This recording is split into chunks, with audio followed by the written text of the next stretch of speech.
इस क्वेश्चन में क्या कह रहा है कि रमन्ना एक उत्पाद बनाने के लिए एक निश्चित मूल्य पर कच्चा माल खरीदता है।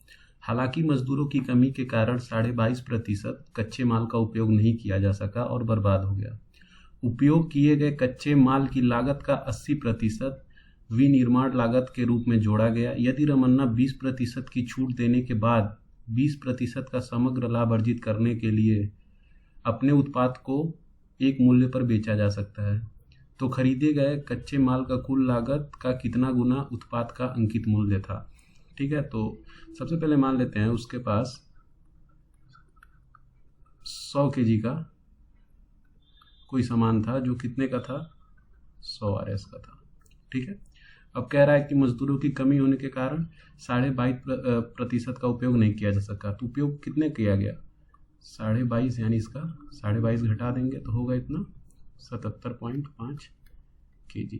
इसका CP कितना होगा, 77.5 RS। अब आगे कह रहा है कि उपयोग किए गए कच्चे माल की लागत का 80%। अच्छा, इसका 80% कितना हो जाएगा, निकालेंगे। ये इसको जब सॉल्व करेंगे तो ये आएगा 62 RS। विनिर्माण लागत के रूप में जोड़ा गया, यानी इसको किस में जोड़ा गया, पहले वाले CP में। ठीक है, तो टोटल कितना हो गया, 162। अब कह रहा है ना कि उसको रमन्ना को 20% की छूट देने के बाद भी वो 20% का लाभ अर्जित करना चाहता है।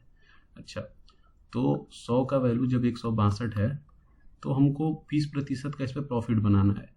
तो 120 की वैल्यू निकालने के लिए, अच्छा, इसको सॉल्व करेंगे तो ये आ जाएगा 194.4। ठीक है, इतना पे वो मतलब अगर वो सेल करता है तो उसको 20% का प्रॉफिट बनेगा। लेकिन एक चीज़ और कह रहा है, 20% छूट देने के बाद। अच्छा, तो 20% का छूट दे दिया तो यानी 80% की वैल्यू 194.4 है। तो 100% की वैल्यू निकालेंगे तो ये आ जाएगा 194.4 डिवाइड बाई 80 गुणे 100। इसको सॉल्व करेंगे तो ये आ जाएगा 243।